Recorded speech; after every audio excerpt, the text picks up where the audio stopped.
Hi, I'm Joel H. Brewster, and I'm no stranger to horror. And this is a podcast where I talk about the big and small of the horror genre with the hopes to take you from, actually, this episode's a little different.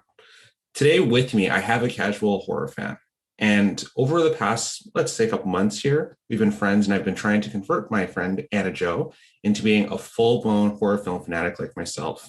So today we'll be talking about the 2015 film The Invitation, directed by Karyn Kusama. And I can't wait to hear Anna's thoughts on this movie. Hello, Anna. How are you doing today? I'm good. How are you? I'm excited to be here. So, as a casual horror fan, I've got some horror fan questions. So, what made you get into horror kind of like later into life, I'd say? Yeah, I came to horror very late in life. I'm 30. No, I'm just kidding. It never really occurred to me that the movies that I was watching, what the genre was. I'll be honest. I kind of would go through and just look at the movie, look about, what people were saying about it and watch it. Never really kind of cluing into what genre I was watching. So that's why, yeah, I'm a pretty casual. Do you call yourself cinephiles? Is that a thing? Yeah, cinephiles is a thing. Yeah, so I don't know any of the terminology or anything like that. I'm really kind of fast and loose, but I really, really love movies. So yeah, I guess I don't even know what movies I started watching that were horror. I guess one of them would be like, is Coraline technically horror? This is the thing. I don't really know what genres movies are. See, Coraline was supposed to be a kid's movie. I say supposed to be because when I watched Coraline, I was an adult, but it is scary. Like it has that Tim Burton-esque look to it that it is scary. Yeah. So I guess I just have this thing of I'll watch a movie, I'll fervently love it, but then I don't really like remember or pay attention to those types of details. I'm just really kind of immersed with the story the story and what the person who made it is conveying. So yeah. Mm-hmm. So you didn't really grow up, because I know you personally outside of this. I know you've told me that you didn't really grow up around watching movies as much, correct? No. Yeah, no. For me, my whole thing is like, if again, this kind of plays into me being kind of fast and loose. Yeah, I just really didn't grow up watching movies. I grew up in a conservative household. So I don't know if people can relate to that, but when you do, in certain religions, you're not really allowed to watch certain TV. So if there's ever a classic movie that someone's seen, my kind of thing that I always say to people is like, if it's a classic, I haven't seen it. So I kind of have to, it's interesting because all the things that were like, those movies when you were growing up where everyone had seen it. And so they would quote the lines to each other and things like that. Yeah, they become like part of like the social conversation across the exactly board. Yeah. So I feel a little bit like an outsider in that sense. So I like hearing about why someone likes a movie just one-on-one, I guess, not because it's a movie that everyone's watching, but more like, if someone says like, I really love this movie and here's why, then I'm like, okay, I'm gonna watch it now, but it is kind of strange. Like I don't have that type of repertoire of like vocabulary around movies that other people do. So, but can I swear on this? Of course you can. Yeah. Okay. I really fucking love movies. Yeah. This is like just a thing I'm just going to add in here. So Anna and I are co-workers, and one thing that it's funny that you said, can I swear? I haven't really heard you swear before, so this is really funny. You haven't? No. Are you serious? No. You're lying. No, really? Not really. No, because like usually in like work environments, office environments, people don't usually swear. So it's just funny. I mean, I don't know if have I heard you swear? I don't know. I don't think so. We had to kind of like toe that line, Yeah, right. Also, Joel, just an aside, I'm gonna crack my cider. Yeah, that's completely fair. And if anyone's listening to this, feel free to take this moment to also crack your cider as well. Yeah, let's kick back and relax. I'm gonna crack it into the mic. I don't know if this is gonna be ASMR or mildly triggering for people. That's fine too. Okay, here we go. It was ASMR. Was it really? Yeah, it really worked out. Okay, cheers everybody. Cheers. We're doing this pretty early, I'll be honest, but I said to Joel, I was like, listen, are there any rules in a pandemic setting? There isn't, and it's my first morning podcast, so I'm very excited for this. Okay, all right. So do you remember, because you said like later in life you're like just getting caught up now, and like are you getting caught up in classic movies or just watching like kind of the newer modern classics with films now? Yeah, I mean, okay. I guess for me, I'm getting back into it because, or not even getting back into it. I just didn't have like a social group that was connected to movies. So I really take this on. I don't know if anyone else does this, but it's like a very solitary endeavor. So I don't really actually seek out classic movies. I kind of go with like what type of mood I'm in and try to find a movie that is on the same vibe, I guess. And then also like you, Joel, when we're at work and you have like a movie or a show that you recommend to me, or you say like, I really like this. That's kind of how I would go about it. Okay. But yeah, it's kind of just, I guess I kind of just fall into movies, I guess. And then not really realizing, honestly, Joel, until we started talking about it, being like, oh, wow, I really have seen a lot of movies and I really enjoy them, you know? Yeah, because you have one thing I really like about your taste in movies and your style of watching movies is that once you like something, you seem to watch it over and over again. I think it's something that people can relate to a lot. I know. Is that weird? No, not at all. I for me, what I do is I think what I do is a little weirder. I'll watch scenes from a movie over and over again. So if there's like a scene that I'm like, oh, that was really good, I'll try to find that scene on YouTube and watch that over and over again. And like throughout the day, yeah, I'll watch a same scene like over and over again. That's really cool. Can you tell me more? Like, so, like, tell me about one scene that you really enjoy, if you can. Okay, so there's a number of different scenes from the movie, and this is like not the hugest. Well, it's a big movie, but Sherlock Holmes, Game of Shadows, the second Sherlock Holmes movie with Robert Downey Jr. I've watched like a number of those slow-mo scenes just over and over again. Like the boxing scenes, or no? That's in the first one. I've watched that scene over and over again. But like there's a scene where they're running through the forest and everything's getting shot up by cannons, I believe. I've watched that scene about 1,000 times. Like I've watched it like 1,000 times. There's a couple of different too. Get Out, which was the episode I did, my previous episode on this podcast. I've watched this Fall into the Sunken Place scene. I think I watched that like 100 times. I've watched that a bunch. So there's a lot of different scenes I've casually just watched over and over again, some from writing perspective. There's also, not to plug these people because I don't know them, but there's a YouTube channel called Screenplayed. I think it's, Screenplayed. And they have it where they show you what the scene matches up with the screenplay itself. And I love watching those because I love to see how the screenplay and the actual what happened on screen like looks like. Because that's always really fun to do. That is really cool. And that's something like you've kind of gotten me. Yeah, I guess I don't know what word to use to describe, my style of interacting with movies, but I guess I never really thought about screenplays before. And you've kind of introduced me to the fact that every single movie has a screenplay. It's very important, obviously. And so that concept of how, because there's so many different artists involved, there's writers and then there's visual artists and there's actors. And it's so interesting to think about how like the writer's vision and then the director's vision, if they're different people, is different, Yeah. And even coming down to, and this will definitely pivot right into this film, even coming down to how the film's marketed can change absolutely everything about like how the film is perceived. Yes. And what happened with, because Karyn Kusama, who did this movie, The Invitation from 2015, previous to this did the 2009 movie, Jennifer's Body, which I've also covered on this podcast. Yeah. And the marketing of Jennifer's Body really kind of ruins the film itself, like what they tried to do there. And then it, from my understanding and from what I've heard on other podcasts, what I've heard in other stories, Karyn Kusama, when she had the movie come out, because it didn't relate well, it kind of hurt her in that way, from my understanding.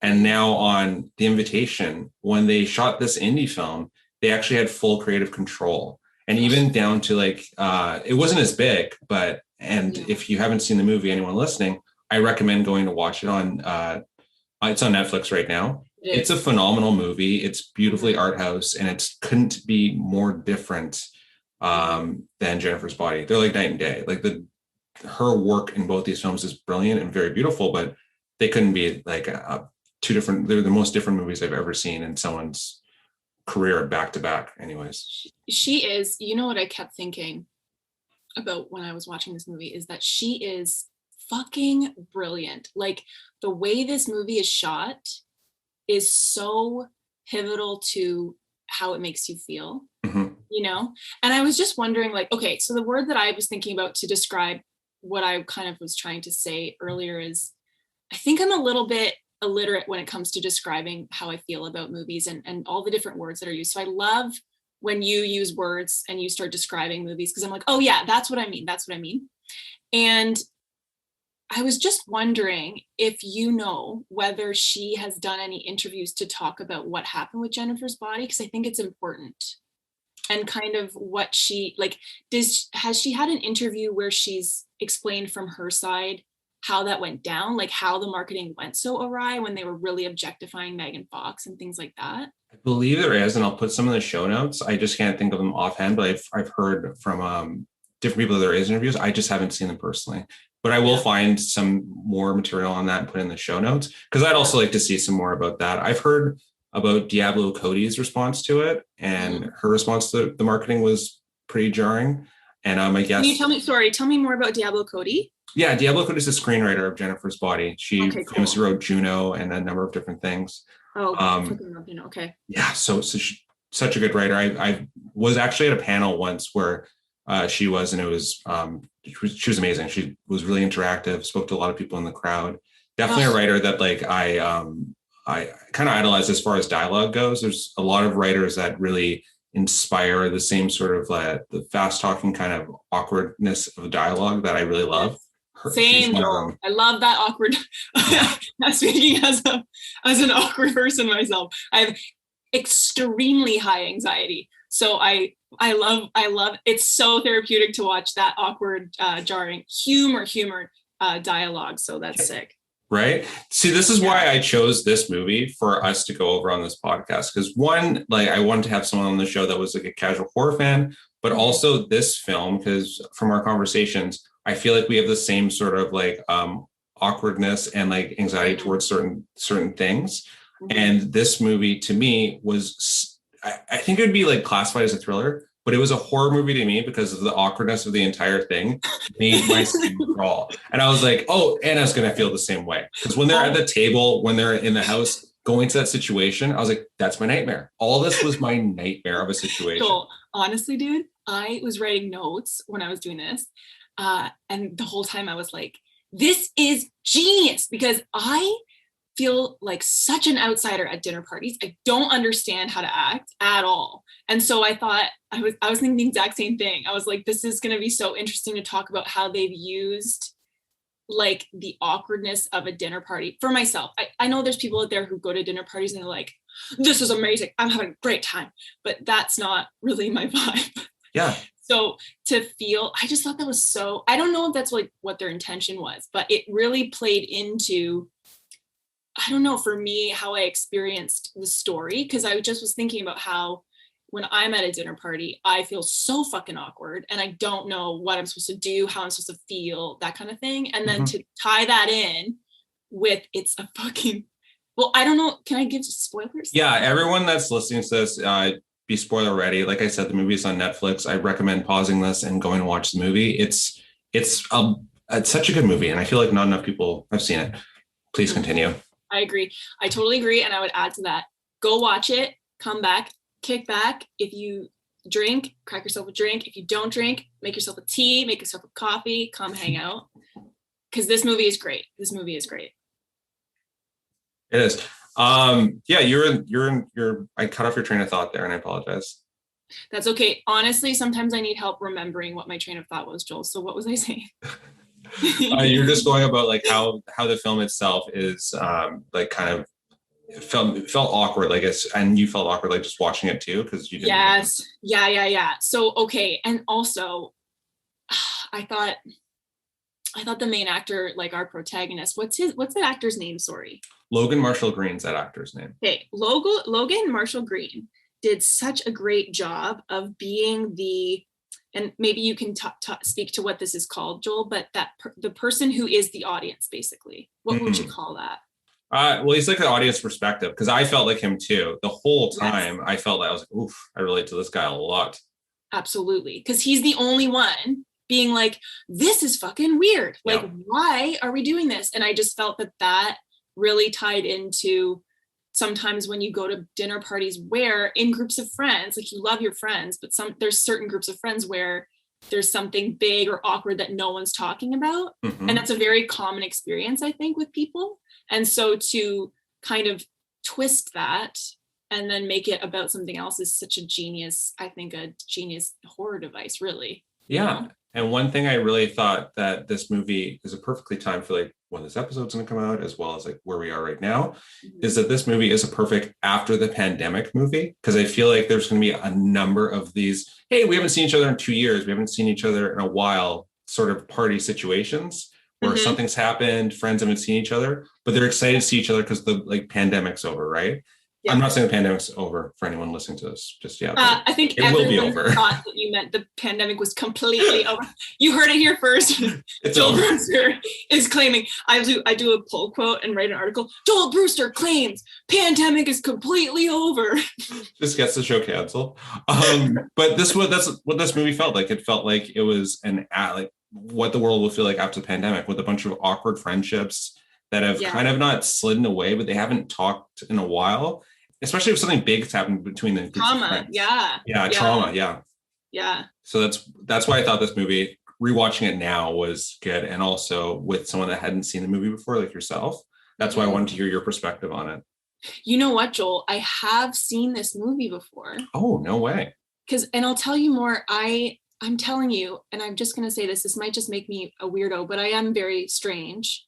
Um, I honestly, the way it is such a solitary endeavor for me to interact with movies. I'm telling you, because I had no one in my life who was into that. And so I was pretty honestly coming from a pretty lonely place. And I think that's why I have such a passion for movies, because yeah, it's just such a solitary thing for me. And so when I found the invitation, I think I probably watched it fairly close to when it came out, Oh, because okay. my way of finding movies would be like, I'm feeling this way this evening alone in my bed, alone in my bed. And then I would, go online and be like, look up indie movies that had like good reviews and stuff. And it's probably not a great way to find movies, but honestly, it makes me find movies that I would never watch otherwise. Um, and this one, of course, had really good critical reception, but I think it should have had even more. Me too. I Yeah. definitely think so. And yeah, I definitely think so. Because I feel like if it would have leaned in maybe harder to the horror element, maybe it would have. But I don't think it should have. I think it was perfect how it was. But Okay. I feel like I don't know, maybe it was a marketing thing, but for whatever reason, this wasn't as big as it should have been. But I love Okay. talking about this movie with people that have seen it because Yeah. it's kind of hidden that way. Yeah. So, okay, can you tell me more about why you think if it leaned, okay, so why would it have gotten better critical reception if it leaned more into horror, do you think? Because I think that if you lean more into I think that people themselves need broad stuff a lot of the times. There's a lot of like when broad comedies come out as opposed to like kind of like more subtle humor. The broader Mm. comedies, a lot of the time, if they're well done, those will be the ones that get like more attention. If it's a broader horror that they can just pitch it as a like broader horror, put more like blood on the poster and such. I feel Okay. like this may have gotten more, maybe not the same critical reception because I think as it was as a thriller, it worked out better. But I think Yeah. that it would have been seen by more people for better or worse in that sense. Okay. Okay, that's interesting. That's interesting. But again, this was a horror movie for me because the awkwardness of a dinner party after not seeing people for 2 years is my actual nightmare. That's scarier to me than a Oh monster God, coming after me. Joel, truly, I understand. I'm there with you. Right? There's moments in this too that I'm like, oh, that's pretty much a jump scare to me. When when in the beginning of the movie, when Eden slaps the friend mid-sentence because he said something Oh offside to her, to my be Will's character God. would Oh, actually, I'd leave. I'd like, I have to go home. but also, Got do you weird. feel that way because in your mind or in your bones, you think that that could happen at any time or something like A that? Because hundred percent. I knew it. I knew. I know. Because you're like, I don't know what it is. I don't know what that is. But you're always kind of like, this could happen. I don't know Yeah. what that is. Okay. Also, I want to talk about Eden Mhm. because, and what's that actress's name, Joel? Do you Oh, know? I have to look. I can't think of it offhand, but keep talking. I'll find her Okay, name. we got to look it up. So look Yeah. it up, because what I'm about to say is you heard it here first. You didn't hear this here first. I'm sure everyone's saying this. That fucking actress, dude, is so good. Because can I just say, I really related with Eden in a big way, in almost too big of a way, Mhm. which is good. But that actress, I feel like before every scene, she sobbed somewhere, like cried, and then came out and did the scene because she perfects this look that I can relate to in such a big way of I'm not okay at all, but I'm at a dinner party, so I'm gonna go quietly cry in the bathroom, come out and look fine and smile, but her face always looks like she's right on the edge of losing it. And Yeah, I just think that that is such an incredible, as an actress, to like nail that in that way is so impressive, you know? I couldn't agree more. Tammy Blanchard's her name, and Amy Blanchard. yeah, yeah, there was a number of different moments here. Even after the slap, that the awkwardness of that, and just like she had tears in her eyes. Ugh, She was like had the like you said, always had like the tears in her eyes, I'm just like telling you. ready, and it was Yeah. yeah. She had such a good Slightly performance in this shaky movie. lip, like, oh my gosh. Yeah. Another thing I noticed about this movie this time around, and maybe because Get Out's still fresh in my head, a lot of similarities to Get Out. Very similar opening Oh too. my God, dude. It reminded me also of Us too. Did Hmm. you feel that? Yeah, and just I was like, gonna, oh, yeah. sorry, go ahead. No, you go, you go. I was just going to say that there was an opening similar in the sense that an animal gets hit by a car on Yeah. the way up, right? The coyote gets hit on the way up in this film. A deer Yeah. gets hit by on the car and Get Out, and it's just like that similarity right away, just like stuck in my head. And I was like, oh, that's really weird. And then like kind of Yes. the culty aspect of both was just Yes. like really the same thing to me too. And the I seclusion of us is just yeah, that kind of feels like that way too. there's I don't, and I guess I don't really know, but sometimes I just feel things, and there's something about the scene where he's lighting the lantern and the shots there with the house that reminded me of certain scenes in Us. And I don't know if I'm just remembering it wrong, but there was something about that, the spirit of that, the vibe of that, that also reminded me of that. So I find that interesting too. I wonder if those two artists are influenced by each other or not, you One or know? two, because it's the movies themselves are quite different, but at the same time, there was like, Totally. yeah, they definitely had a similarity in that sense. Yeah. I remember I did listen to a podcast on with the writers on a show called Script Notes, not to promote another podcast on my podcast. Oh, tell But me. Yeah. what was really interesting was the ending scene with well not ending, but near the end with the lantern, hanging the lantern up there, Yeah. which like leads to something else later. There's a writing term called hanging a lantern on something, which means you'll show something and then later that'll like it'll come to light realistically. And they literally Okay. did that in this movie, and I thought that was like a really cool thing to See, I love talking to you about this shit because that's the kind of stuff that I don't know about. And so I love talking because you're an expert, and hearing about those types of things is so cool to me. It's so cool. I'm I so was happy we talk about it. Thank you. That was one of those things that when I saw it, because I believe I listened to that podcast before I'd actually seen the movie. So then when I Okay. watched the movie, I was like, oh, this is really cool. And I was looking out for that part. Yeah. Um, and then, oh, yeah, this reminds me of another thing to get into. Mhm. Gaslighting in this movie is Oh my God, Joel. like a I wrote this masterclass. down. I wrote I this figured you down. did. I figured you did too. Because like, I bet you there was another thing. I was like, gaslighting in this movie. I was like, and we're gonna talk How about did you that. know? This is so weird. Both things that you've just said, I was like, these are the things. I'm telling you, I wrote notes, and I was like, one of them was gaslighting. Like I even wrote. Sorry if you can hear me turning my pages, That's but fine. I wrote down what he fucking said, because also what's the Logan Marshall Green's character is named, what's his name? Will. Okay, so Will, and then who's Eden's partner? Tammy Blanchard's character. Oh, Eden's partner is I think it was David. That's an actor named David. Okay, Michael Huson. So David, I have so many thoughts about fucking David, dude. And also, okay, sorry, I'm just getting so excited. But there's a part where he pulls Will aside, and he's like, why are you doing this, man? Like, you gotta settle down. I don't know why you're so upset, blah, blah, blah. And I'm like, what kind of psychopath? What kind of psychopath? Like, on top of being part of a cult, I understand. Okay, there's that level. But why are you going to like gaslight this dude when he's right? And you know he's right. Yeah. Do you know what I mean? Yeah. Yeah. And it's just, you just feel terrible. Again, a nightmare situation for me. Love Feeling it. like Love you're that losing angle, your Joel. mind, right? Like, it's like, isn't it though? Like feel like you're losing your mind, and everyone's Absolutely. like, "Hey, are you okay? Like, chill out, man. We understand. We're your friends. We love you." Exactly. But they're like not listening to you. That's like, it's my nightmare situation. That's the worst. Absolutely. And also feels oddly familiar. You know how I talked to you about, and I think this might be, maybe you can put words to this as a horror term, but do you remember when I was talking to you about Hereditary and how there's that scene where he's in class and his hand shoots up and half his face like freezes? Yep. That scene is horrifying to me because that's something that I fear, really. Like, I've had times where I think it is an anxiety thing where I'm out with people and I'm scared about what if I were to do that randomly, and it's like a real fear of mine. And so I think there's something to that of, in horror, using those types of things that you're like, I can totally picture myself being there, and what if that happened, because that's a real anxiety of mine.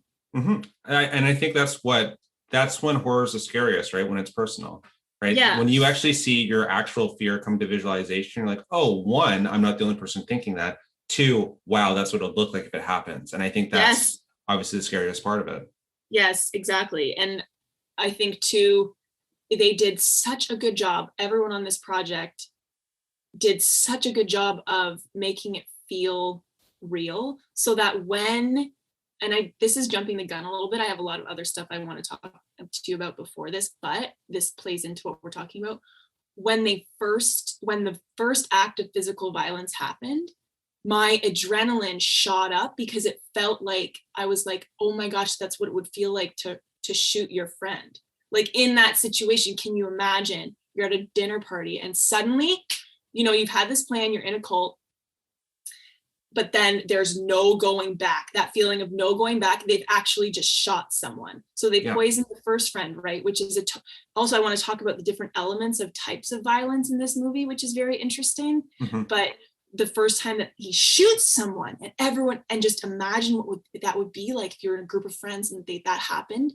That feeling of I don't know what I'm trying to describe, but you're kind of like, there's just no going back from that moment. And it felt so real, which to me is like a huge indication that whoever made this movie was very, very good at what they were doing, Yeah. And I feel like the interesting thing for me was, I feel like there was about 1,000 red flags that built up before that happened too. So I feel like that once you would have heard, like, if you were in that accident situation, once you would have even heard that gunshot sound, I think the first thing your mind would have went with was, oh, I should have left earlier.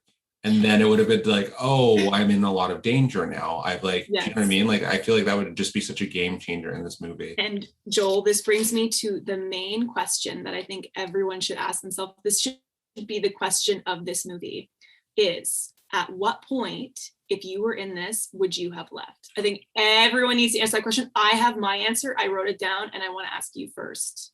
Oh, wow. What a great question. If you were a friend in this dinner party, what point would you have been like, I'm going to go?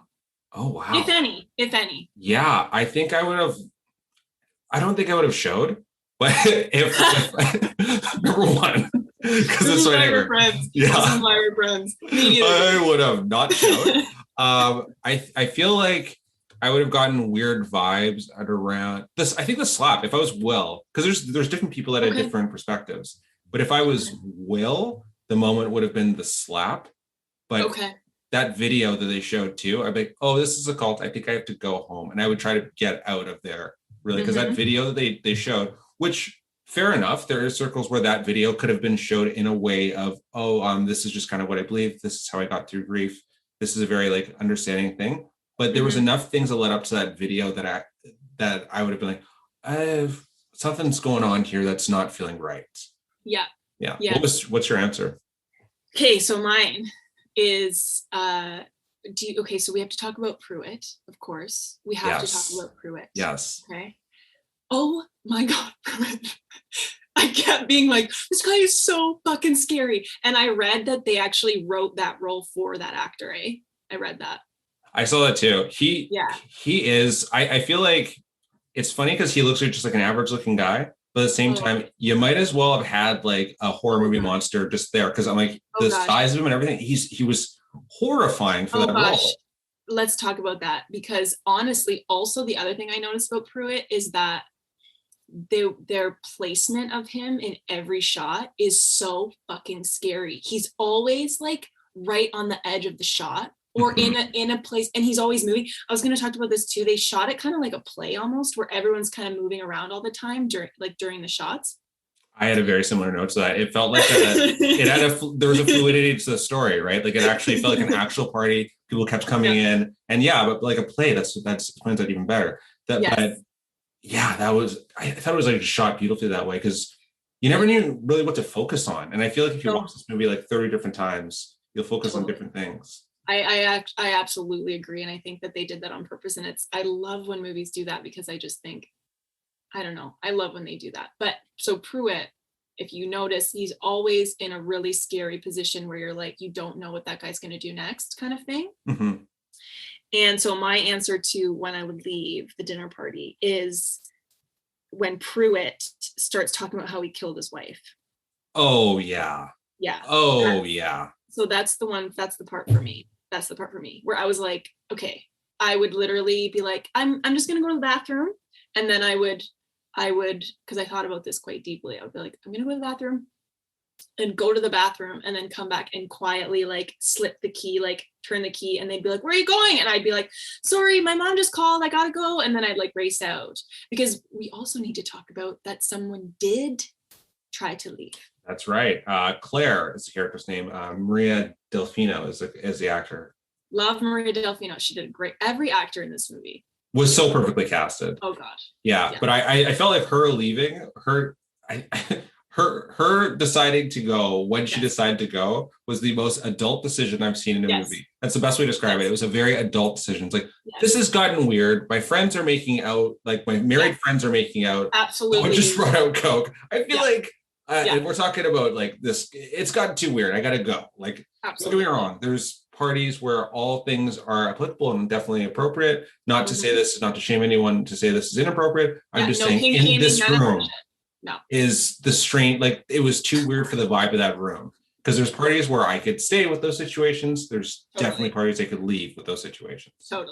And I just love that they start talking about like giving each other blowjobs, and she's like, I'm gonna go. I related to her so much. Different strokes for different folks, and she went, but so do you know that she is dead, like that he killed her? He had to, like, I assume he did. I read, so apparently the commentary, they say that, like, because it's never really explicitly shown in the movie, but apparently there's a scene that they shot that shows her dying that they cut from the final one. Okay. And I think it was better without showing it, because I assumed that she died, but it was better that without showing it. I was really hoping that she didn't, though, honestly. I thought maybe she got away. Oh, but fucking Pruitt, man. Fucking Pruitt. He goes, that's the pull quote for this for me. Because he's so good at being scary. I would agree. Like, honestly, if I were to like pick who is the scariest or what the scariest piece of this movie would be, it would be Pruitt. Oh, hands down. Hands down. Not every horror movie or thriller has a monster in it, but I'd say Pruitt would be the closest thing to a horror movie monster. And what's scary is he's just a very average looking guy, but he just was a force. And that story, and a guy that never really got over the violence of what he did to his wife. Like he was always that violent person and never really changed being that person. I know. There's so much to unpack with that, because when he tells the story, it's so interesting, because I think it speaks to how someone can say all the right things, but you still get a bad feeling. And that's like important to listen to as well, because if you listen to what he says, it's actually quite true. Like if you had a friend who had a horrible accident like that, you'd want to believe in redemption and that they can get better or change. But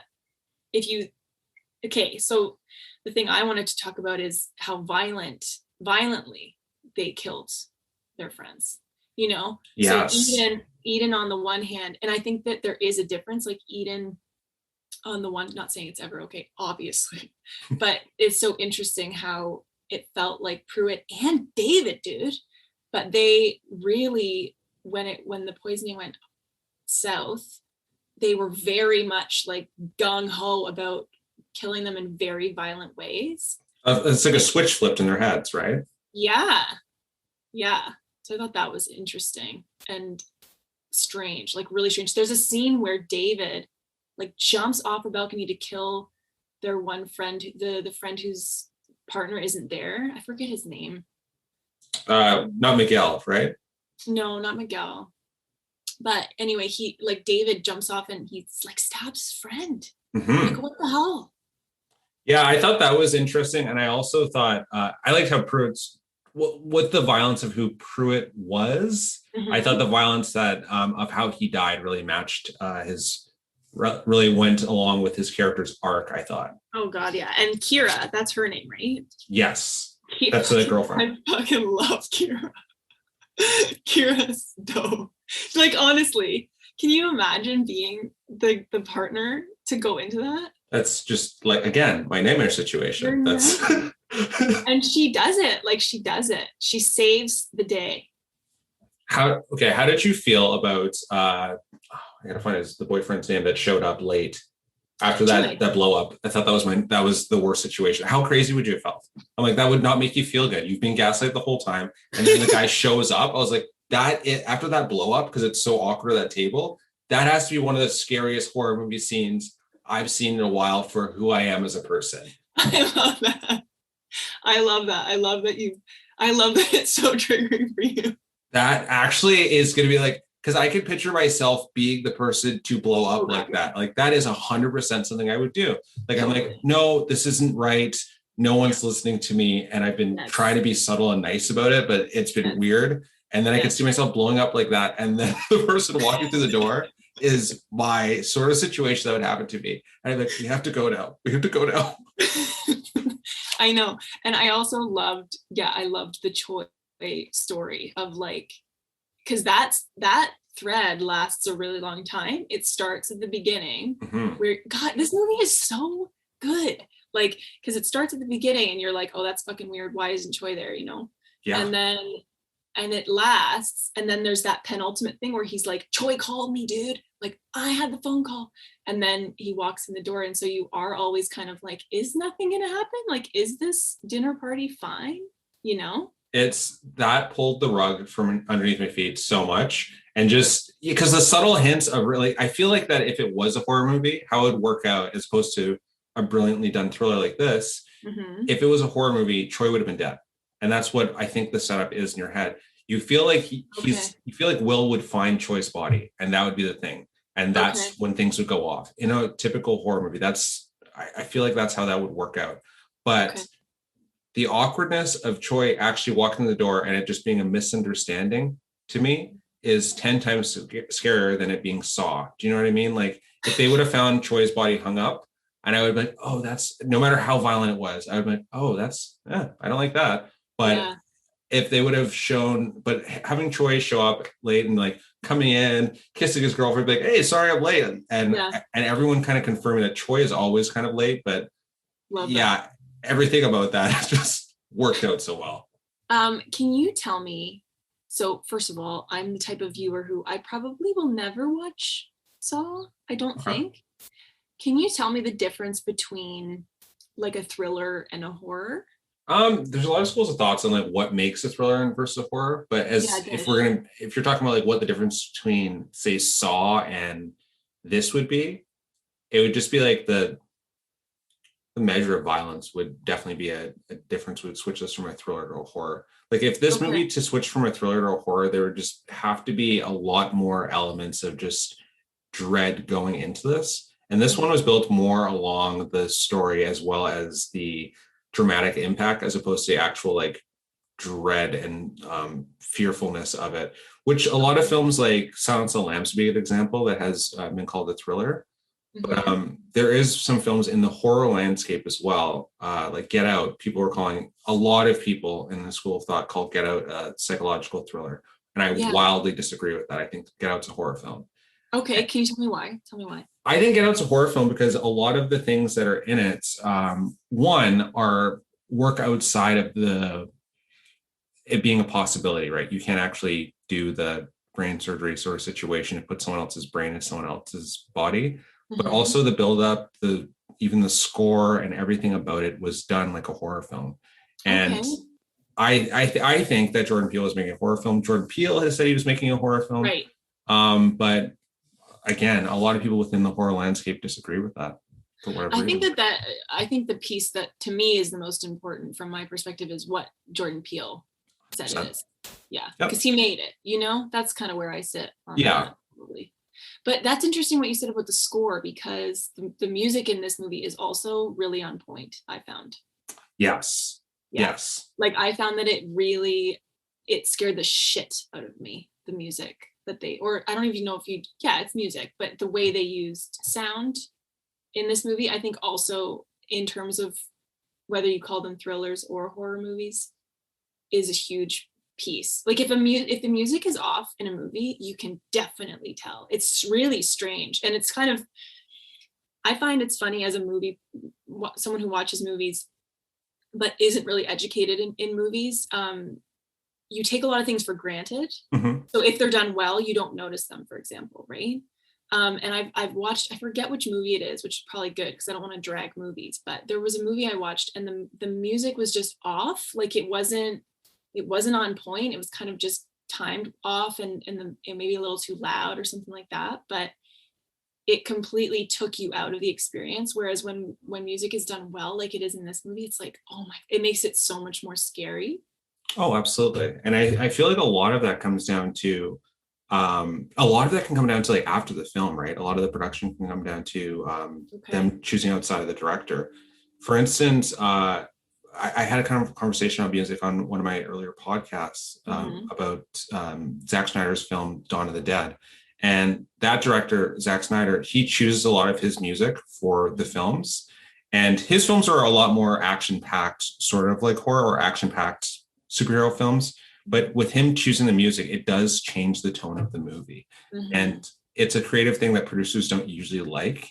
And especially with Dawn of the Dead, it was his directorial debut and he chose the music. It's so important though. And if you watch the movie, it's the music in it is like so perfectly done and so weird and so awesome. And it changes. I find that about Taika Waititi's movies. I feel that way about Taika Waititi's movies. Like I feel like his choice of songs gives it a really distinct tone that's totally makes it so fun to watch. Oh, 100%.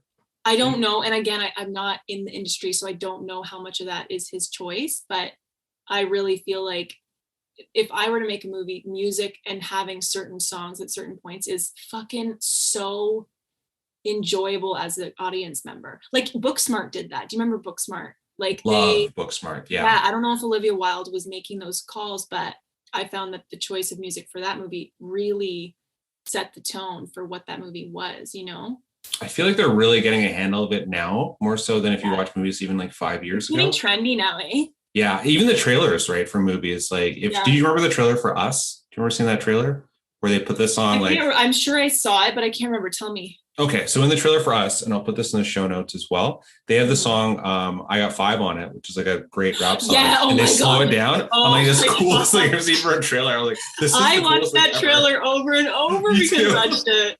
I was like, this is a cool. Oh my gosh, dude, that was genius. Oh yeah, that changed trailers. Yeah, I think so. And this song was in the movie too. Like that changed. That's going to change trailers forever. Like, and I've already started to see that slowed down song is like really starting to become more popular in trailers. But I love that. That's the funny thing, when there's a trailblazer who does it, and then everyone loves it, and then people copy it. It doesn't feel the same, Yeah. Yeah. It's who do you think? Sorry. Oh no, go ahead. You were saying, who do you think? I was just going to ask, who do you think is which movie do you kind of credit making that first jump into using, I don't know what kind of word we want to use for using that, like not funky, but music that's changes the tone in that way. It's like, oh, like the slow down tone. Slow down. So Jordan Peele did that, but then also like I wonder if Shaun of the Dead was one of the first ones, like pairing action movies with like I noticed Guardians of the Galaxy did that in a big way. I don't know if you yeah, it's called like needle dropping, but I'm not sure who the first person was, but now it's just like you see it in like even like Thor Ragnarok, right? Like where or even like Marvel movies love to do it. Marvel movies just love to do it. But they didn't before. They didn't before. Like that's a distinct change if you watch the different, do you know what I mean? Like Guardians was probably the first. That's a hard argument actually. Because I'd say Iron Man 2, maybe. Yeah. I think it's Guardians. No, Iron Man 1. Iron Man 1. It's Iron Man 1 because which is like kind of the first of it, but like Iron Man 1 has when he first puts on the Iron Man suit in the cave, and I think that's where I'm gonna get crucified in the comments by MCU fans, but I think that's where it first where I first remember it actually happening. I'll put that scene in the show notes too. I would love for people who like have a theory about where it started, because I think it makes it so much more fun. And it's like it's so interesting when things like that happen where whoever did it first probably had to fight to do it. Do you know what I mean? Yeah. And then when they realized that everyone fucking loved it, they were like, oh shit, we're all going to do this now. That is a good question. I'm going to ask that on my social media for West Coast Train to see if I can get an answer. Because I'm sure everyone's going to give me different examples and everything. And I will definitely get back to you on that one because I'm not sure. And I really want to know now. Yeah. Tell me if you have any answers, and maybe nobody is going to be completely right, but we'll see. Some historian's going to give me like a history lesson on where it first happened. I'm glad I asked. Yeah, exactly. Also, I know that we're going off topic and we don't have to do this now, but I do want to hear about some of your hot takes about I don't know, you were telling me you had some hot takes, so whenever we can talk about that, let's talk about that. Yeah, so it's more so to do with, and this is fine to talk on here because this movie has a lot of gaslighting, and I feel like my hot takes are to do with gaslighting, right? So so what I was going to bring up is, and this is, I'm not going to say the names of the people, but I feel like that what we're getting a lot of right now as an audience of human beings from the celebrity world is a lot of gaslighting in the same way, where they'll do something wrong and they'll be like, oh no, that's actually, and they'll apologize for the wrong thing, which is something we've talked about before. And I feel like this movie did kind of that same masterclass. I felt like it's a very much, I don't want to say just put it as a location, but this movie specialized in like pointing out that it was a very Los Angeles thing to do. And it kind of feels like that's the sort of party that this was set in was kind of like a West Coast kind of vibe sort of thing. And I feel like that's what we're getting now. I feel like the whole world has kind of been put into this kind of like a airy fairy kind of West Coast thing where someone can do something wrong and then try to trick you into thinking they didn't. And that's kind of where as far as what I was going to talk to you about was just gaslighting in general. I love that you brought that up because I love when people bring things up that you didn't expect but are like completely pertinent to your life. Gaslighting, I guess all I can do is speak from my experience, but gaslighting I think has been around for a really fucking long time. And it's interesting that it's getting so much attention now that we have a word for what it is, because it's really insidious. So I think gaslighting especially happens in relationships. It can happen. And so part of like an emotionally abusive relationship, for example, is gaslighting, but there was no real word for it before. So I think it's been happening to a lot of fucking people. And it's such a, I don't know if you've gone through this or not, but when you're in a relationship with someone who gaslights you, it leads you to really start to question everything about your reality when it's constant. And I think I don't want to make assumptions about gender, but I guess all I can say is I was in a relationship with a man and it was emotionally abusive and he gaslighted me all the time. And it led me to kind of lose my sense of self completely because he would do something that was like objectively wrong. And when I'd say, hey, you did this, it's objectively wrong, he would gaslight me and spin it in a way that made me like question, if you're good at gaslighting, you can convince someone that what they're seeing isn't actually happening. And I think that's extremely dangerous. But I would say, honestly, Joel, I think it's pervasive. I really do. Like, I think there's a reason why everyone's talking about gaslighting.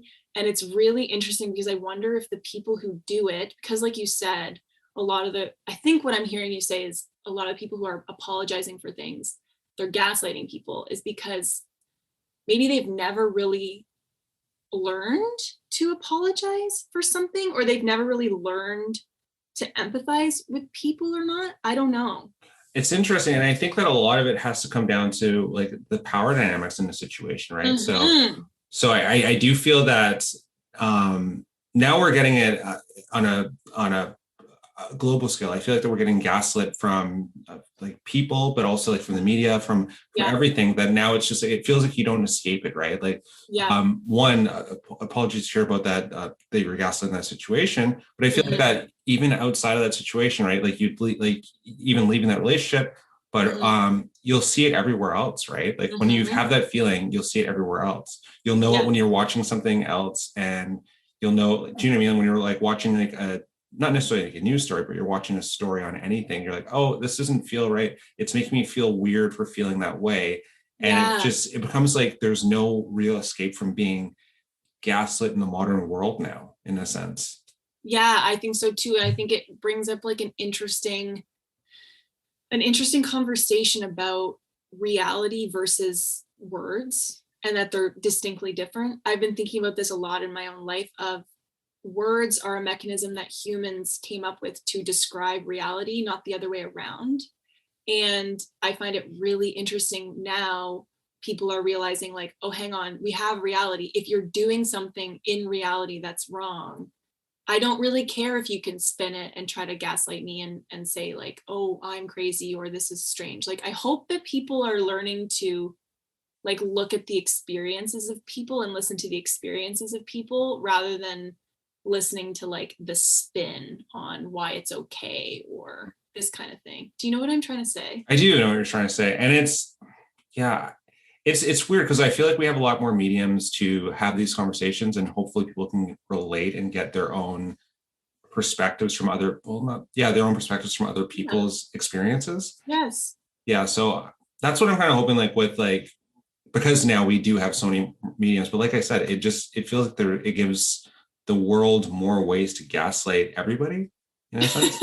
So like it works out. They're like, hey, I can hear a story that I can relate to. I can take from experience from that and like get out of the relationship I'm in, or stop listening to the thing that's gaslighting me. But at the same time, you hear that like one way, but then you get information another way, for instance, social media or whatever, that's kind of getting you to think you're crazy in a different way. And it's a weird time to be alive. It is a weird time to be alive, but I hope that everyone is starting to realize, like, I don't know, that the thing that you trust above all are kind of like, I just want people to respond to suffering a little bit more, and think about like, if you're ever talking about someone, especially with the like talking about people making apologies, for example, it's not really about like, we're all human and we deserve benefit of the doubt, but if they're apologizing for something that has caused harm or suffering, I think it's important for people to respond to the suffering first. So for example, like we've talked about like this whole thing with comedy, like a lot of people in comedy like coming out and making apologies about how they've treated women, for example. I just wish that people maybe more took time to think about how it would feel to be the woman that had those things done to them, instead of going straight to like the intellectualizing, making it logical. Like we've talked about this, Joel, where it's like this huge focus on like, is it legal? Is it legal? Was it legal or not? And it's like, maybe it's legal, but if someone's telling you like, this fucked my life up, I wish that people would focus more on like responding to that. Do you know what I'm trying to say? I do. And I feel like, a lot of the gray areas, right? So like a lot of people are like, oh, it's like, it doesn't matter though, it's legal. I'm like, yeah, but that person's like traumatized. Like, okay. Because we're always learning, right? Like that's the thing, like we can learn and get better. I joke about this with my friend, like we were making a joke about how there's so many songs that are like, she was 17, you know what I mean, or like she had braces, you know what I mean. Yeah. And then really focusing on like how old she was. Yeah. And then being like, you know what that means, guys, don't you? She was hot. And it's like, what are you talking about? Why is that such a theme in music for being like, she was barely legal? See, and again, that feels like it's immediate gaslighting us. Yeah, exactly. Yeah. So anyway, I think it's good to talk about for sure. I think it's really good to talk about. And again, I'm just going to say, always when in doubt, just focus on who has been harmed and what they're trying to convey to you about their pain. Just listen to that, you know? Absolutely.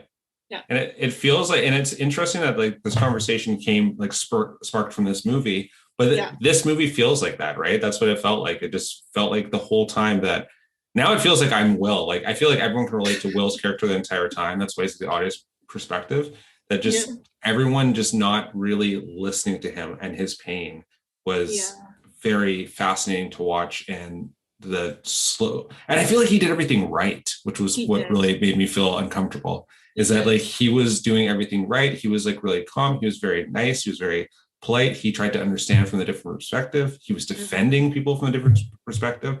But and his friends were kind of shady, which really bothered me. Were his friends okay? First of all, beautiful segue, Joel. You are such an artist. That was a wonderful segue. I thought his friends were shady. Do you agree? What were your thoughts on the friendship dynamic? Incredibly shady. I thought the part where the one that drove me insane, maybe this would have been the part where I would have left, when he took the pill and showed it to his friend that's a doctor and said, what's going on here? Mm-hmm. Granted, okay, sure, he snooped around the person's house. Yes, I'll agree with that that's wrong. He felt weird about the situation, but he wanted to know what was going on with the pill there. And then his friend kind of ratted him out in a joking way to the guy. I was like, I would have gone home. I'm like, that's a friends off situation, because the awkwardness of that would kill me. So I have to go home. You would have stuck it out pretty long then, eh? Well, because also I feel like you got integrity, Joel, and I feel like you would be, because from his perspective, I think he's concerned about Eden. Yes. You know? Yes. And I think that that's a big reason why he didn't leave. From my perspective, like Kira, if I were Kira, I'd be like, dude, I'm gone. Yep. So I thought she was a really compassionate person, but because I think that a lot of the reason why he stayed so long is because he was, man, I related to this movie a little too hard, but he I think that he was worried about Eden, and that's why he stayed, because he was like, I need to get to the bottom of what's going on. I feel like he was worried about Eden, Kira was worried about him, and then that's about where all the empathy in the movie was. Everyone else was in it for themselves except for those situations. Like, I agree. I thought, but didn't that make it a little relatable? I don't know if other people would have better, more solid friend groups than me, but I've had friend groups where you are you're not strangers, but you're not close enough to be real with each other, Yeah. And how do you think it's going to be after the pandemic? I feel like everyone's going to be like this, because they've just been texts. I think it's going to be a tough social go, not to be a pessimist for anyone listening to this. That's okay. But I feel like it's going to be a tough social go for a little while when everyone gets back, because you've been isolated really, apart from work situations and going to the grocery store realistically. Mm-hmm. So you've just been talking to people over the phone or Zoom calls, so you haven't seen your friends as much, so it's hard to really catch up. And then when you do catch up, you're excited and you just tell them a lot of the times about surface things. So I feel like when you actually get these situations like a dinner party like this, it's gonna be hard for people to pivot back into actually, this is an actual other person. They've got other stuff going on. Not to say I don't believe these things for my friends who I really do love, but it's weird to take someone away from a social situation for so long in a weird thing that everyone's going through the same thing, and then put them back, and which I think happened here with grief. So I think taking Will out of his friend group and taking all his friends away, they all kind of didn't really know how to talk to him about his grief. And it was like 2 years, right? It's 2 years, yeah, which is a weird amount of time. It's not 10 years, but there's a lot of catch up. It's 2 years, and you can tell they've been talking to each other a little bit, but things have happened between them. There was no real animosity, but they became strangers. So everyone was kind of on edge on the becoming strangers part. Right. Everyone probably felt like guilty to a certain degree. They knew they weren't there enough. And interestingly, they were all there for the trauma. Yes. They were all there when it happened. Yeah. But yeah. I don't know, Joel. I feel like I have a bit of a different perspective about COVID, like after COVID, because I guess I'm certainly a pessimist, almost to a clinical degree. Actually, to a clinical degree.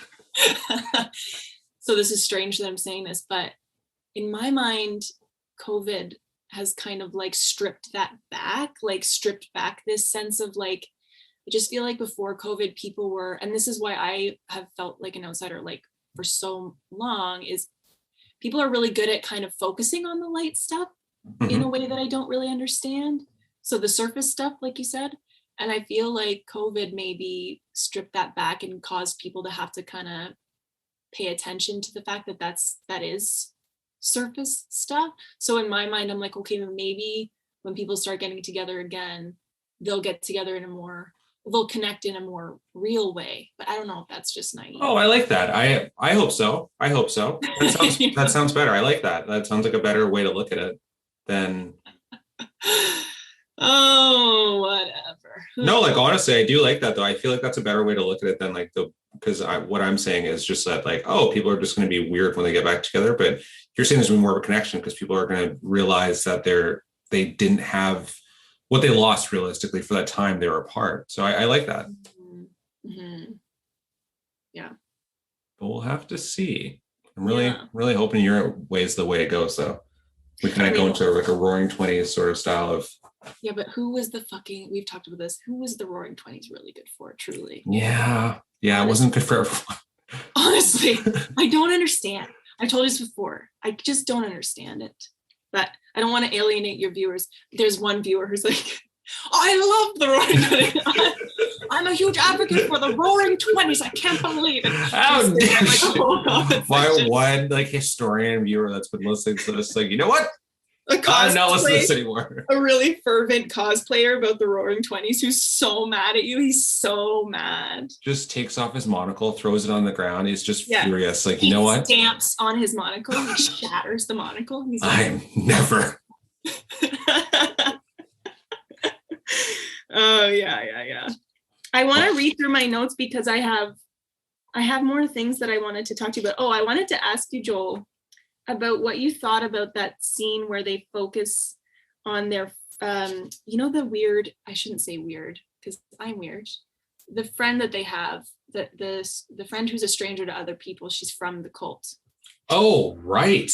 Oh, I can't believe we haven't talked about her. I'm going to find out. I wanted to talk about her because there's a scene that I wanted to ask you about, like, why do you think they filmed that scene of when she's in the room making faces of her at herself in the mirror? Sadie, right? I think it's Sadie. I'm looking through my notes, but I can't find it. Sadie. It's Sadie, yeah. Yeah. So I found Sadie to be a different version of Pruitt in a sense that like, but it was interesting with her. She really wanted to be part of a community. And I really do feel like that, again, these people were all gaslit to be part of this cult. It could seem like they all went through grief. The thing with Sadie that actually I didn't like was we didn't hear what Sadie went through. I agree. I didn't like that at all. Now looking back, Sadie was just kind of there. They kind of just gave you the impression that she was unhinged and wanted to fit in, but they didn't really go into what happened to Sadie before to make her like that. And I would have liked to know what her backstory is because you feel kind of sorry for Sadie. Like she felt like she was completely tricked and gaslit from like the leader of the cult and from the people of the cult too. I feel like she got used a lot from the cult. Absolutely did. Yeah. Absolutely she did. Yeah. And Sadie's been through some shit.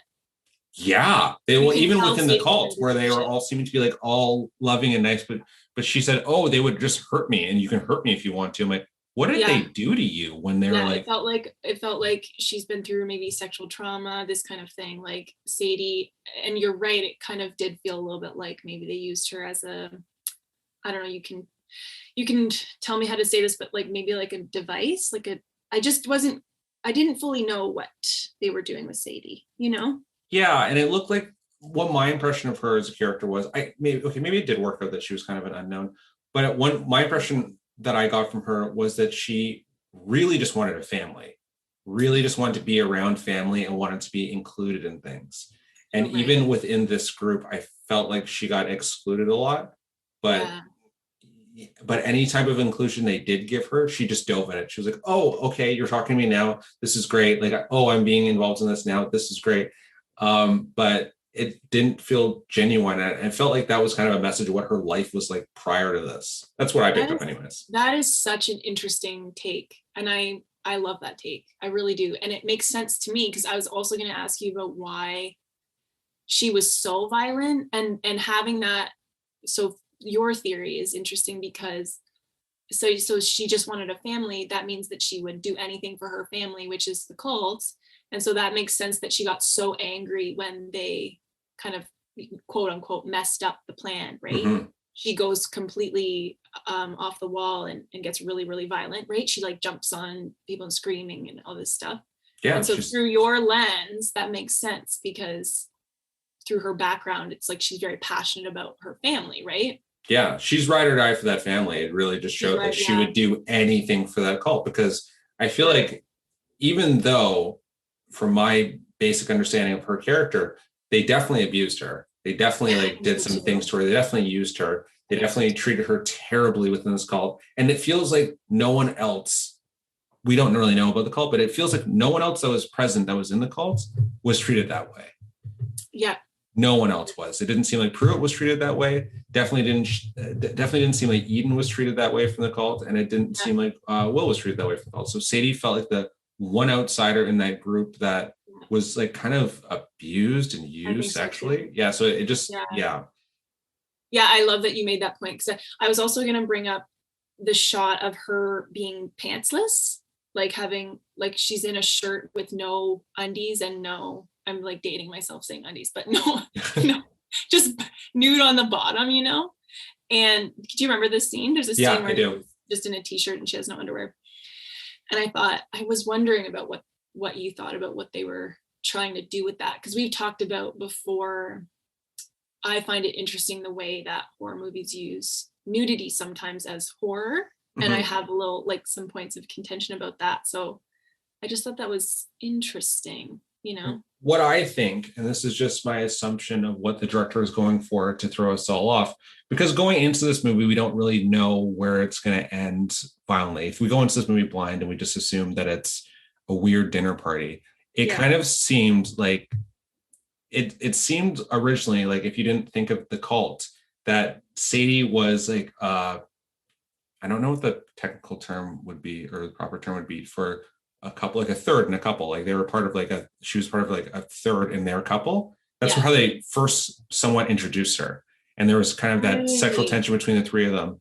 And that's how they first introduced her. So I think the pants, like her pantsless and her just kind of on what she said to Will outside, um, it just felt like that's where they were kind of going with that originally. Or not even originally, that's where they were kind of going with it, that she was kind of like a third in their group. And I think, Yeah. by the way, I think earlier I called, when I was talking about the call, I said Will and I meant David, but that's Okay. fix that.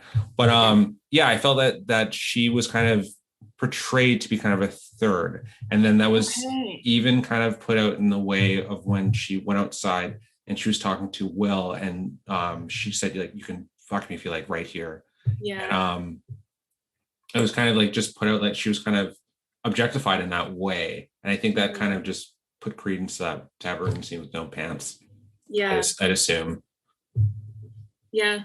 No, I think that that's true. And I think I'm glad we're talking about her because, yeah, it's a very interesting, um, I don't know, an interesting choice, I guess, but did kind of add to this sense of, again, like almost back to the theme of gaslighting, of they're treating her that way. But then, like cults, are just the fucking worst, man. Yes. But they're just the fucking worst because they take pieces of truth. You know, we all want to be understood. We all want to belong. We all feel like we don't sometimes, and cults kind of take that truth and then twist it so that they conflate things that aren't true and take it, like they mix it together, which just makes me so mad. Oh, it makes me so mad. Oh, and this cult too, from our little understanding we know of this cult, is they're the lowest of the low. Everyone they preyed on, not saying that any cult's any much higher, but the manipulation of truth in this cult is one thing, but they also preyed specifically on people that went through trauma of losing somebody, which is like cults usually prey on, like, we'll prey on people that need community and that are kind of lost, a kind of a shady situation.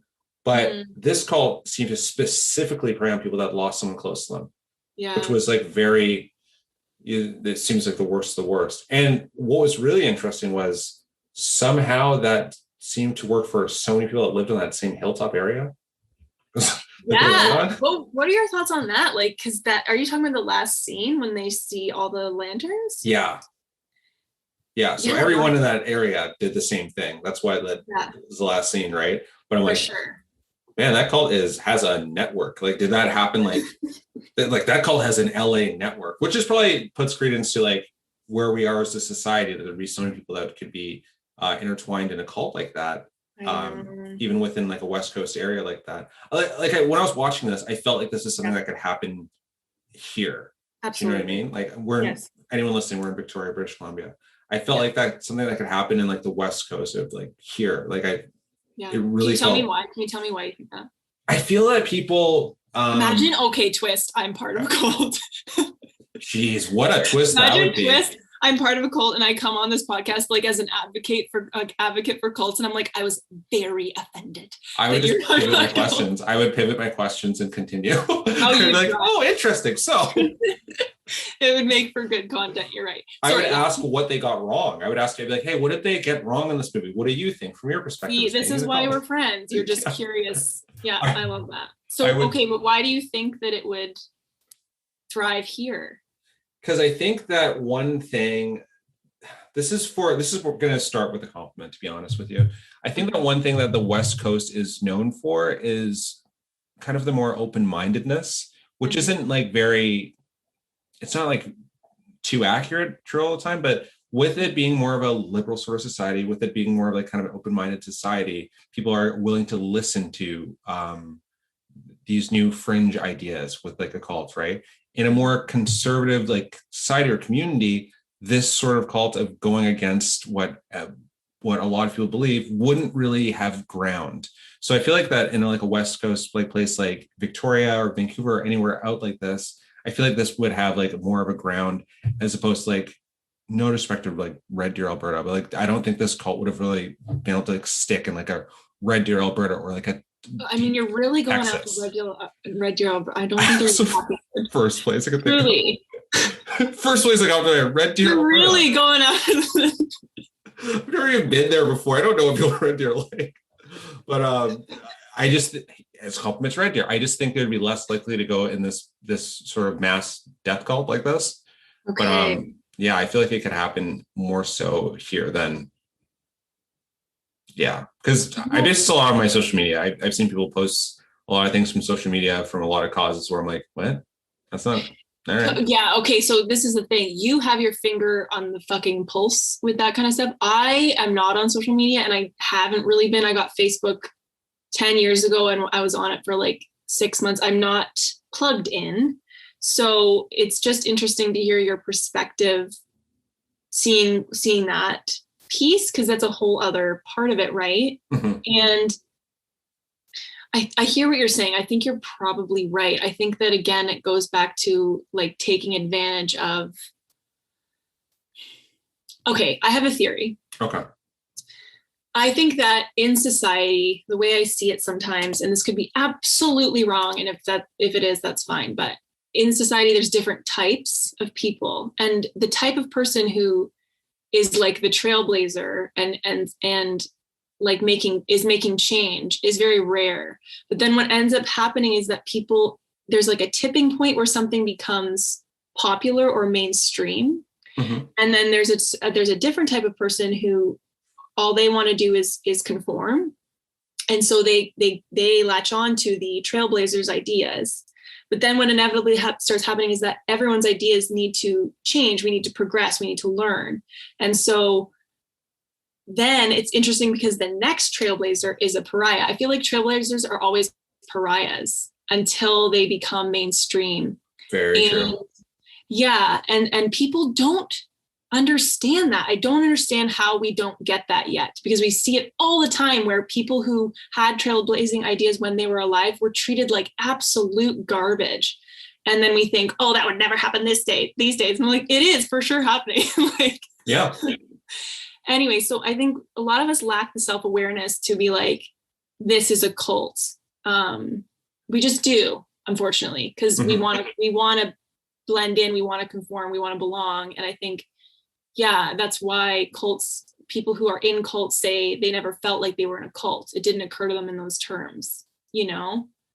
Yeah. And I think that, I think that, like, especially now, I feel like after a pandemic, when people are going to really want to be a part of things, I feel like now would be like, if you, this isn't to give cult leaders ideas, but I feel like right now people would be more susceptible to like being part of, like, you know, being part of a conversation of what's new and trendy, as opposed to like breaking out from their own too. So I feel like we're in a bad time for it to happen too. That's again why I feel like this is an after pandemic movie, because I feel like if they release this movie now, after a pandemic, if they had made the movie about like people hadn't seen each other 2 years after the pandemic and the event happens, right, the same way, I think that we're gonna smash it. I think that just how where society is right now, it would work even better.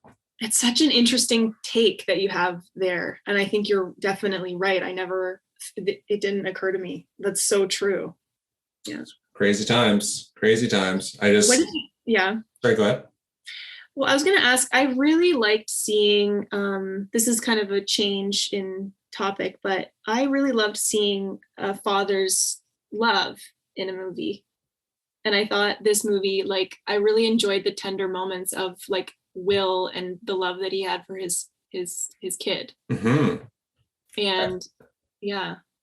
I do too. And I think that the way that it broke Will, I thought was really interesting in this movie too, because you saw like what he was like before, and then you saw the way that his mind broke, and by broke I mean like him emotionally. Like he was like so like very strong, and like when I say broke, I mean like he really just like was so heartbroken from like his son passing, and it really just did a number on him as a person. But I feel like the movie trope right away is to emotionally just show violence. And I think that he showed a lot of understanding, but then like he had a breaking point of the erasure of his son was really really not okay with him. That was the thing that was the most not okay with him throughout the whole movie. You're right. He wanted to feel those things. And I feel like that was such a different change for male characters in movies, because usually they just kind of bottle it all up and do something like cool and hip and violent in a movie. That's usually what happens. But this guy actually was okay to talk about it, and he would rather talk about it, but he hated the erasure of his son from everything. He wanted to see his room. He hated that erasure. And I loved that about Will's character in this. I thought it was really fascinating. Yeah. I think also that Logan Marshall Green played him so beautifully, you know, of this, I don't know, he just played him really beautifully. He reminded me of like people in my life who are just such incredible people, but I don't know, I just really enjoyed seeing the tenderness piece, you know, where he's in bed with his son, he's crying. I don't see that a lot in movies where men are crying or emotional. And I think there just needs to be so much more of that, you know? I wonder, and this is a generalization, but it's a somewhat of a good generalization, I suppose. I wonder if that has to do more so with the director, with Karyn Kusama directing it, because I feel like a male director, and this is where my generalization comes in, may have not been able to, or may have not shown that as much as I feel like a lot of women directors. I feel like a lot of directors that aren't cis men, like directing films, don't seem to capture that element. They just go, oh, this has happened. It's going to turn into some cool action scene instead. You know what I mean? That's where the emotional thing happens. Is like, oh, this will just make their character like a badass, cold-hearted, cool action hero that didn't feel anything. And I feel like that in this thriller, that Karyn Kusama really captured like what you're saying about Will, the emotional side of it, which really built to his character, which really made me feel empathetic towards his character. And because also it's just real. Like men are tender, you know? Absolutely. Like, why do you think, Joel, like when you say that, I know it's a generalization, but why do you think that is the tendency? Like, why don't more potentially male directors, cis male directors do that, do you think? Maybe it's to do with a lot of, here's another generalization, anecdotal generalization though. A lot of men maybe don't want to see that character. Okay. Because it's a reflection. And I think that might be it. Because I think that's a lot of the media is how it's marketed towards.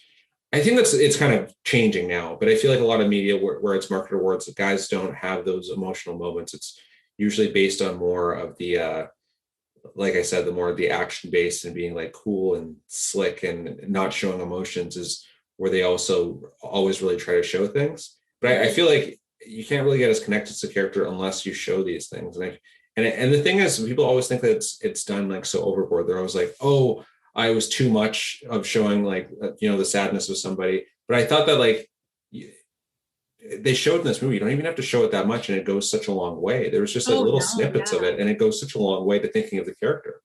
Oh, no, it doesn't have to be gratuitous or anything. It's just, it's just true to life, I think. Absolutely. Like, I just want to see more art being just true to life, because it's helpful for everyone, I think.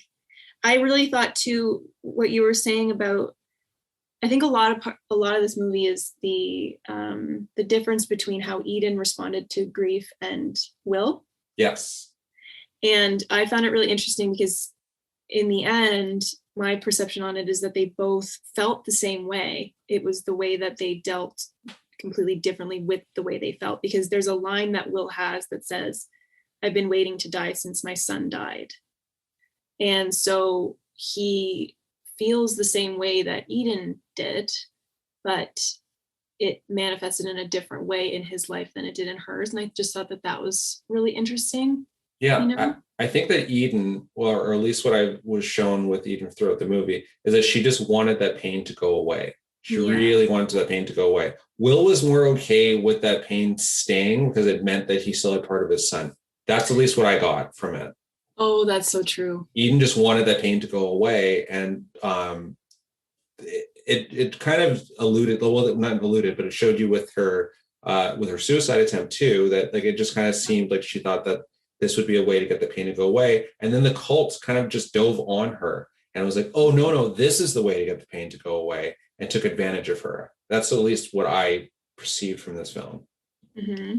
But Will himself, though, it felt like he found a way to, he was never going to be okay. And how could you ever be okay with the loss of a child, right? Like how can you ever be okay? But like he was okay to grieve throughout the film, and it was okay to talk about it, like I mentioned. And yeah, I feel like a lot of that had to do with the fact that he was given comfort, and he was given a great partner in Kira that was able to like talk with him about it. And absolutely. I think that, and prop him up. And I feel that with Eden, what happened with her and David was that he didn't prop her up, as opposed to he kind of put his things with her things. And then on top of that, they were taken advantage of by this Dr. Joseph character who took advantage of their grief.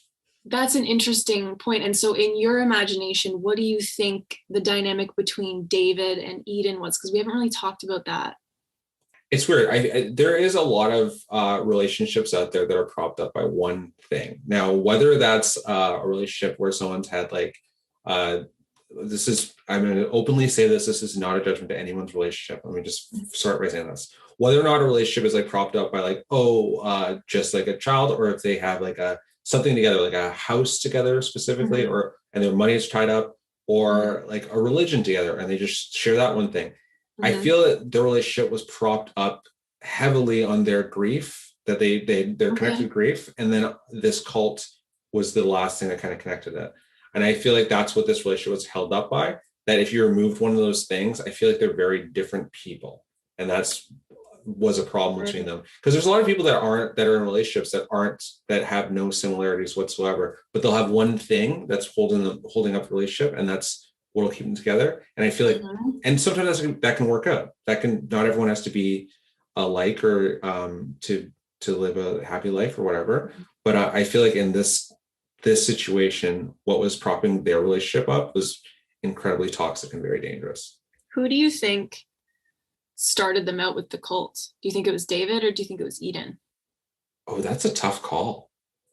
Yeah. That's a tough call. It feels like it was David. I think that the movie's trying to suggest that it was David. Yeah, I thought so too. And that Eden is kind of in this state of, grief and depression, and so she was easily led. Yeah. But I don't know if that's true or not, but. Well, they kind of alluded that before this. Let's look at who they were before, right? And this has been a long podcast. I like it though. Sorry, No. Absolutely. I love this. Before this, it felt like David, before he got into cults, was not the best guy. They kind of alluded to that he was just. When did they allude? Tell me more. Well, they alluded to him, like he said that, like before, like I found this cult, I was like, they don't think they call it a cult. But before I found this group, I was before I found this cult. No, they kind of alluded that he said that in his own words that he was a coked up radio or music executive that was like really toxic. I'm sorry, but that bit of you being like, before I found this cult is just getting me. Like, imagine he stands up in the middle of the scene, before I found this cult. That'd be the best writing ever. Just like on the nose dialogue, before I found this cult. We haven't even talked about our mutual love of comedy, but yes. Yeah, for sure. You're right. He said I was, he made that comment. I was a coked out music executive or whatever. Yeah, and before this, Eden seemed like a very nice, like level-headed person that went through a very traumatic and terrible situation. David David and Pruitt almost alluded that, like, before this, they were bad people that got into a situation. Like, even Pruitt, like, I can't say, I was like, accidents happen, but he hit his wife. Like, I can't really justify saying accidents happened. But also the way that he carries himself, just the way that he was into it. Like he was into it. He was like, I'll do it. And he didn't matter to him what the method was of the violence at all. He was like, I'm just going to do it. Like he was just into it. So I think that's I don't want to judge again. I do think people can change, but yeah, I mean, listen, that guy was not a good guy. Pruitt was a monster. Like prior to hitting his wife there, like I feel like he had done some stuff before. Like that it didn't allude that it was his first time assaulting his wife. Certainly did not seem that way to me. No. It felt like that was just the time that she died. But like prior to that, it didn't feel like that, like it was the first time. Mm-hmm. Damn. But this can segue right into our comedy conversation. It feels like a lot of the time with the comedians or celebrities, because I don't want to fully generalize, but a lot of celebrities, it never feels like it's the first time when they're getting caught with something. And then their apologies never feel like they're not going to do it again. I know. That's a big issue. This is the thing. It's usually a pattern. I don't understand. Yeah. I feel like people I don't know. It's hard, because I think, people have the same perceptions of me. And then we've talked about this. You go on like the YouTube video and then there's like thousands of comments that are completely supporting their shitty whatever. Mm-hmm. So, but yeah, usually it's a pattern. It's not like they did that one thing and that's why it's happening. You know what I mean? Absolutely. Yeah. And it's just, the forgiveness that people are giving for certain celebrities just, I shouldn't say celebrities. It just really just, bothers me. Are you going to name drop, Joel? I feel like that's risky. No. No. Are you going to dox people? No. Just, no. But we can do that at work, but not on the air. Not for the No Stranger to our podcast. But I do feel like, it's really interesting. A lot of this movie just reminded me a lot of our conversations in that sense, that it just, I felt like the conversation at that game that they played. Yeah. I yeah, that one character leaving was actually just the funny thing is with that game, like that would actually probably be like a very like nice, fun game with friends. It went a little left a little early. Right. Really, really early. Right. But I feel like in like a different situation and you didn't tell your friends what movie it came from, you could play that game and have like a good open conversation about things. It just, that group would be a nightmare group to play with. Absolutely. Pruitt's story was, I think after you saw the video that they showed of the computer on the laptop, I think after that, I'm like, oh, things are going to go off the rails for anything else anyone in this group is going to say. Well, I mean, I'm telling you, I wrote down that after Pruitt's monologue would be my time. I'd be like, okay, this is getting dark. I don't know this person. Halfway into his monologue. Right? Like, I'm like, oh, this went bad. I'm like, halfway into his monologue. Did they show the movie before or after his monologue? Do you remember? They showed the movie before, I believe. Yeah, so I don't even think I'll be honest, my limit was not the movie, it was Pruitt. So it's after that. I would still be like, okay, all right. So these are my friends and they're into this new thing. Okay. And then when Pruitt started talking, I'd be like, nope. Yeah, I feel like the movie wouldn't set me off too much too, because I'd be like, oh, my friend actually lost her child and she seems like she's in a better place. If this helped her, I can sit through this. It's not for me. That's kind of fine. Okay, I can sit through this. Yeah. Pruitt would be, that's a red flag for me. Like, why are my friends with this guy? What's going on? This guy's dark. Drinking? Yeah. Also, the thing I wanted to mention for people who have watched this movie was I really appreciated that scene of when the violence does start happening, and because I'm just telling you, the way they shot that scene really got to me. Because they all go silent and they're like, go, and they're trying to run out quietly. Mm-hmm. And I just thought that was so smart, cinematically, as they say, because that's how it would happen. Like if you were in that situation and suddenly that started happening, your adrenaline would shoot up and you'd be like, let's get the fuck up, let's go. And then really, really quiet. So I really thought that was done very well, of showing how in that context, how you'd react. It was very, very believable. Very, very believable. Because I feel like in most movies, it becomes like, oh, this average mild-mannered person becomes an action star. No one did that in this. There's like, oh, we need to get out of here.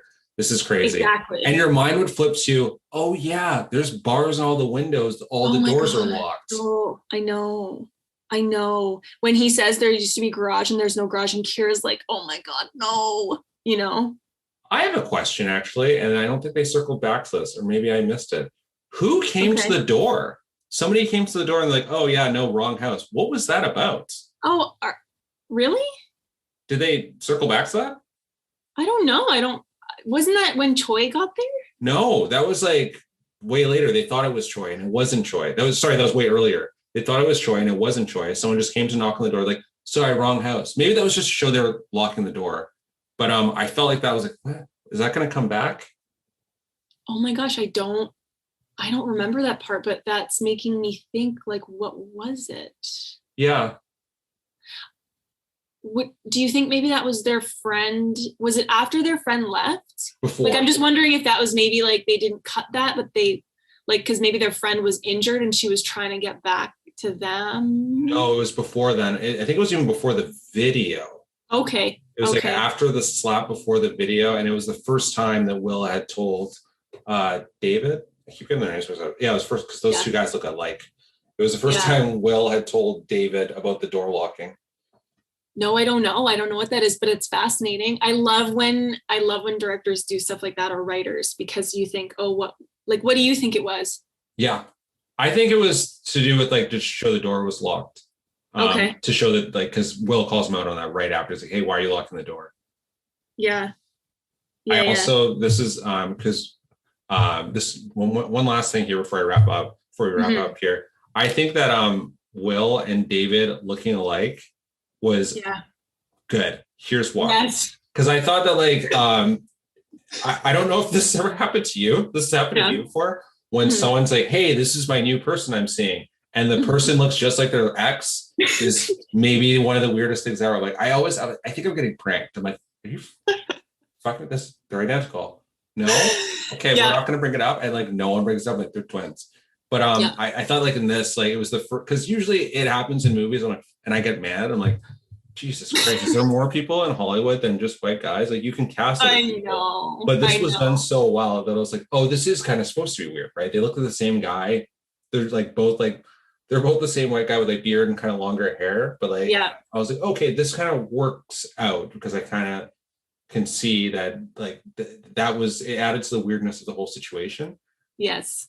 Well, and you're not wrong. Like I remember the first time I watched this movie, I couldn't remember who was who for like the whole first chunk of the movie. So like because now that I've seen it, I knew for sure who was different or whatever. But at the beginning, like I remember the first time I saw it, I was like, I can't remember who's Will and who's David, which I think is pretty brilliant.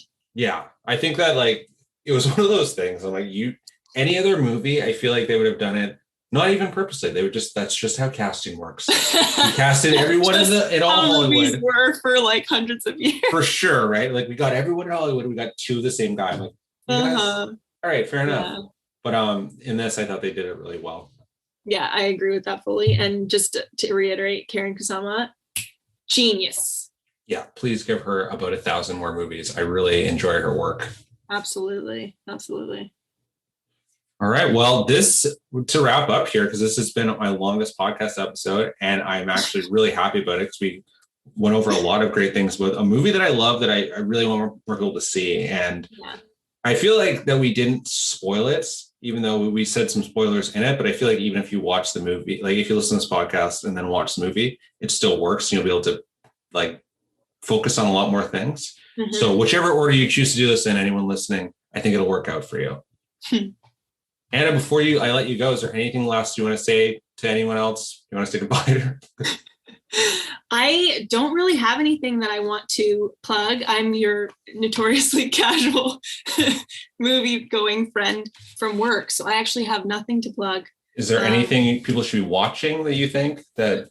Okay, yeah, I'll tell you. I'm always watching something on loop. As we've mentioned before, I have kind of a thing about watching things over and over and over. And right now I'm watching Wellington Paranormal, which is a fantastic show, in my opinion. I fucking love that show. So I would definitely recommend that more people watch it. I know that it got, what's the word, Joel? It got brought on by HBO. It got picked up by HBO. Thank you, Joel.